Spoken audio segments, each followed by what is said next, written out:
Salut, c'est le Doc, j'espère que vous allez bien. Aujourd'hui, on va parler non pas d'un épisode, mais de deux épisodes, le 860 et le 861, car la semaine dernière, je n'ai pas eu le temps de faire la critique-analyse de l'épisode 860 par un manque de temps.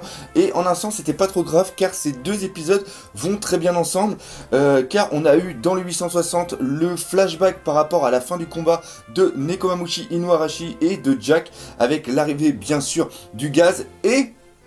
Dans le second épisode, qui est le 861, là on a eu l'arrivée de Senji, donc c'est un flashback d'un flashback. C'est-à-dire qu'on voit une autre vision d'un élément qu'on avait déjà vu précédemment. Je sais pas si vous arrivez à suivre. Bref, plein de choses à dire et on va pas s'attarder plus loin dans cette intro. Donc c'est parti pour la critique analyse, non pas d'un épisode, mais de deux épisodes, le 860 et le 861.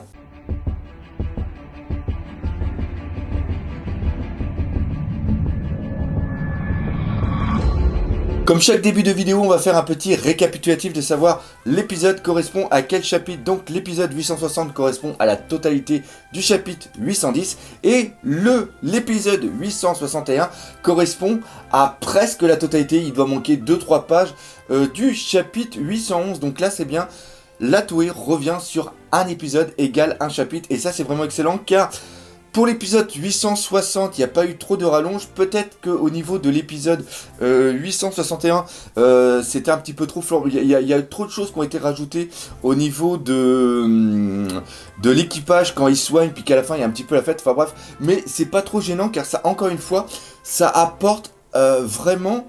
des compléments d'informations par rapport au chapitre. On voit plus comment vivent les Minx et ça pour moi c'est quelque chose qui est intéressant. Voilà, c'est pas de la rallonge qui sert à rien, mais ça permet de donner plus vie justement à tout ce qui se passe au niveau de Zou. On va commencer par parler du combat qu'il y a eu entre Nekomamushi Inuarashi et Jack. Donc on sait bien que Inuarashi, lui c'est le Klebs, donc il est seulement que durant la journée. Et Nekomamushi, Mamushi c'est ça, c'est le chat, et lui c'est plus la nuit. Par contre, eux, ça leur permet de combattre que 12 heures, et ça permet de faire des roulements, de soigner leurs blessures et de reprendre leur force, alors que au niveau de l'équipage de Jack, eux, ils n'ont pas ce repos. Cependant, il y a un truc qui est vraiment très important, c'est que Jack, lui, il reste tout le temps et il combat tout le temps et il est même super puissant. Mais ce qui est vraiment intéressant, c'est que il n'arrête pas d'avoir des bateaux qui arrivent et qui débarquent des nouveaux soldats. Donc ça pose une question. Comment Jack arrive à avoir la position exacte de Zou à chaque fois? Dans le Nouveau Monde et même dans Grand Line, pour trouver l'endroit exact d'une île, il existe une chose qui s'appelle l'Eternal Pose. L'Eternal Pose est une sorte de log pose qui indique toujours le même endroit par rapport au magnétisme qui se dégage ou par rapport aux caractéristiques qui se dégagent justement de cette île. Il y en avait eu un pour Alabasta, il y en avait un pour Dressrosa, donc ça c'est vraiment la chose. Mais là, encore une fois, c'est par rapport à un point fixe. Or, on sait que Zou est un point qui se déplace. Et quand quelque chose se déplace, pour pouvoir retrouver exactement où il existe autre chose qui est tout simplement la vive card. Et là, on a deux solutions. Soit Jack a fait une vive card de lui-même et donc l'a donnée à ses subordonnés pour que eux puissent toujours le trouver n'importe où il est. Ou alors, et ça sera encore plus fou, c'est-à-dire qu'il y aurait une vive card directement de Zou. Parce qu'une vive card est faite par rapport à quelque chose de vivant. Et Zou, malgré sa tête de zombie, malgré sa tête d'éléphant complètement destroy, c'est quelque chose qui est vivant, qui a plus de 1000 ans, mais c'est vivant. Par contre, pourquoi il y aurait eu une vive card de Zou? Ça c'est une bonne question parce que les Minx, eux, ils en ont pas besoin car eux, ils arrivent toujours par rapport... C'est les animaux qu'on sait, ils arrivent toujours à se repérer et il doit avoir une empreinte natale par rapport à l'île et les Minx, n'importe où ils sont, ils pourront toujours retrouver, savoir comment retourner sur Zou. C'est exactement ce qui s'est passé par rapport à Bipou et c'est ce qu'on apprendra plus tard par rapport à quelqu'un d'autre. Tout ça pour dire que Jack a quand même des mecs qui arrêtent pas d'arriver tout le temps sur l'île. Et ça, justement, ça lui permet de pouvoir tenir tête aux Minx qui, eux, ont toujours cet avantage de combattre seulement que 12 heures par jour. Et combattre 12 heures par jour, c'est quand même pas mal, je trouve. D'ailleurs, j'ai bien aimé la façon dont les combats ont été montrés. C'était surtout axé sur Nekomamushi et Inuarashi. Et ça permet de montrer qu'ils ont des styles de combat totalement différents. Et ça permet surtout de voir que Jack est une personne hyper puissante. Il arrive pendant 4 jours, c'est quand même un truc de fou, de combattre Nekomamushi et Inuarashi. Et ces deux mecs-là ont l'air d'être super puissants. De toute façon, c'est les plus puissants des Minx. Là, il n'y a pas photo là-dessus. Donc, encore une fois, et ça, faut vraiment le garder en mémoire, c'est que Jack est un putain de mec hyper puissant. Par contre, s'il est hyper puissant, il aime bien s'amuser, mais pas trop longtemps. C'est-à-dire qu'au bout de 4 jours, il a commencé à en avoir plein les couilles. Et là, il a directement lancé le gaz qui a permis d'avoir le dessus sur les Minx. Parce que s'ils étaient partis comme ça, le combat aurait pu au moins durer facile 10-15 jours. Ça, il n'y a pas à chercher là-dessus. C'est sûr et certain que il y avait une sorte de statu quo qui était mis en place, c'est-à-dire que personne n'arrivait à avoir l'avantage sur les autres, c'était plus un combat d'usure qui était mis en place, et je pense que Jack au niveau combat d'usure, lui il aime bien s'amuser comme je l'ai dit, mais à un moment ça doit bien franchement le gaver, donc là il a décidé tout simplement d'utiliser ce gaz, et ce gaz dans l'épisode 761, on apprend que c'est un gaz qui a été créé par César. D'ailleurs, ce gaz a un nom, il s'appelle Koro. Alors pourquoi Koro? Parce que ça vient du verbe tuer en japonais qui se dit Korosu. Si je le prononce bien. Et on apprend aussi autre chose après qui est assez bon. C'est-à-dire que quand César crée un gaz, il a automatiquement en lui l'antidote de ce gaz pour le neutraliser. Et on le voit, il fait une sorte de rond. Et après, il inverse les syllabes. C'est-à-dire que le gaz s'appelle Koro. Et pour le neutraliser, c'est Roko. Si vous pensez au mec que je pense, il a absolument rien à voir dans One Piece. Donc voilà, et ça c'est bien parce que encore une fois ça montre une utilisation de César qui peut être bon pour plus tard, parce qu'on voit qu'il y a quand même le poison est quand même quelque chose qui est assez récurrent dans One Piece. On l'a vu avec Magellan, on l'a vu là justement avec César, on l'a vu après avec les armes par rapport à Kaido, donc il y aura peut-être quelque chose plus tard qui va être utilisé comme ça, parce que oui, on va reprendre l'information, c'est que César crée le gaz il le file à Doflamingo, et après Doflamingo le vend au plus fort, et donc le gaz à un moment s'est retrouvé dans les pattes de Kaido, qui après l'a filé tout simplement à Jack. Comme Jack est un petit filou et que son équipage a l'air hyper sympa, et ben pendant que les Minx étaient au sol, ils se sont amusés à leur poser des questions, et quand ils répondaient mal aux questions, et ben il les éclatait. Alors au niveau question, on n'est pas dans un truc super intéressant, c'est toujours la même question, c'est où est le ninja? Et comme tout le monde disait qu'ils savaient pas où était le ninja, bah il y en a beaucoup qui ont eu très mal.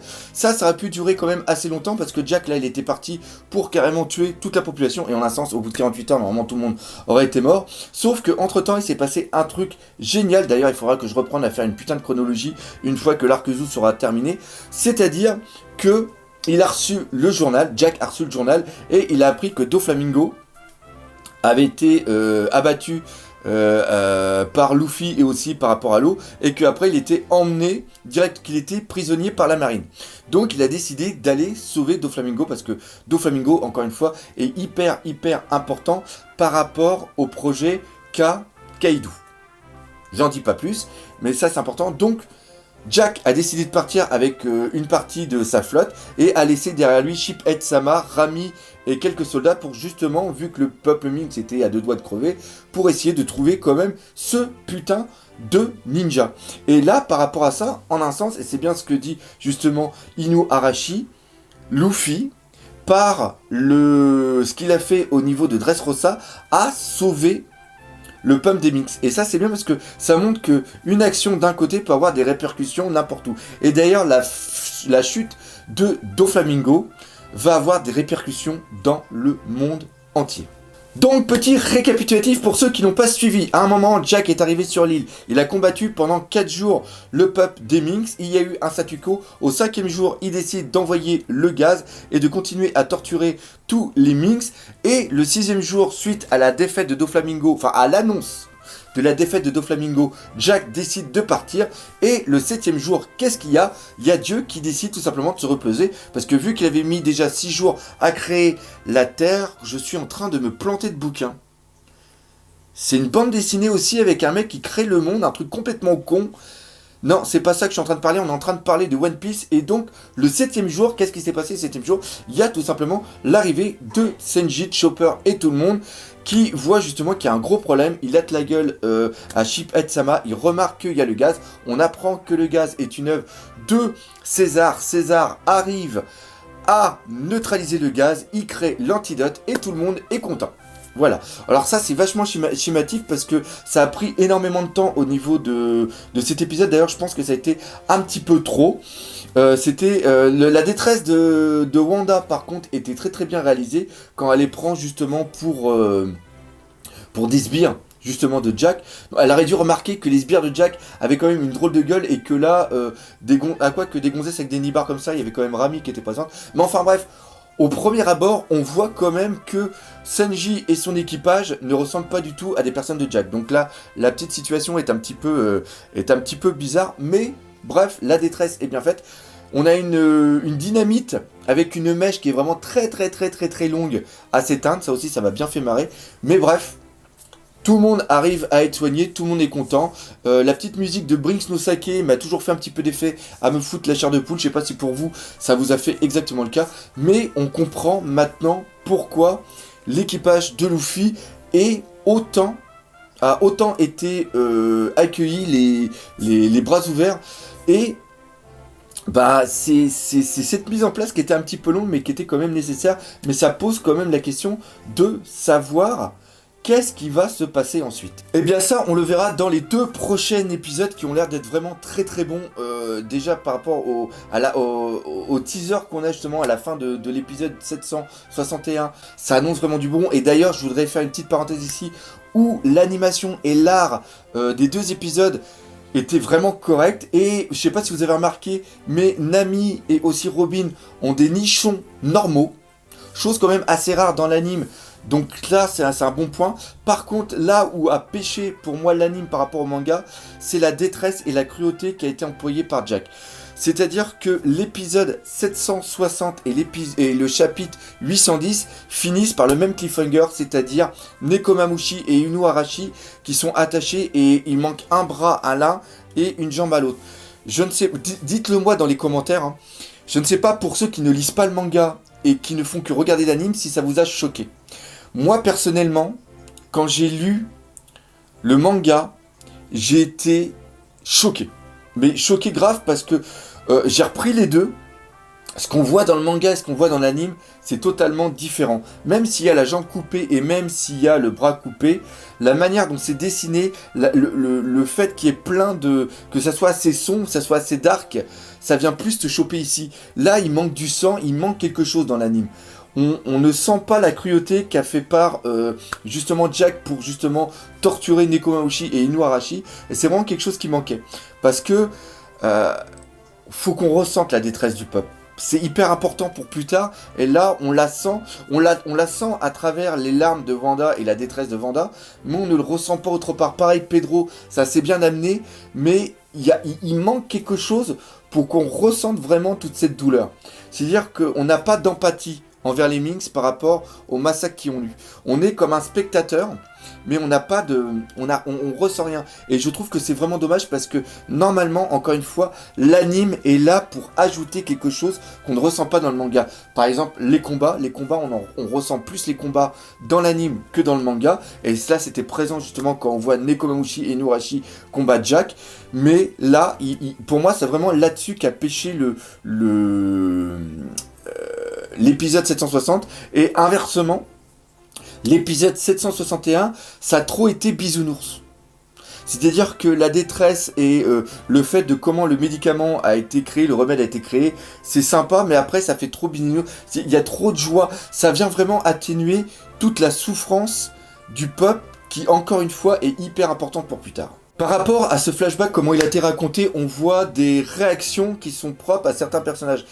Luffy déteste César, donc c'est pour ça que à l'époque où il y avait eu cette théorie César futur Nakama, pour ceux qui lisaient les scans, c'est pour ça que moi j'avais dit tout de suite qu'il ne sera jamais, parce que il est trop cruel. D'ailleurs même on voit qu'il a du plaisir à voir les réactions de son gaz, les symptômes qu'a son gaz par rapport à la population. On voit le sourire complètement, et ça par contre, ça c'est très bien retranscrit par rapport au manga.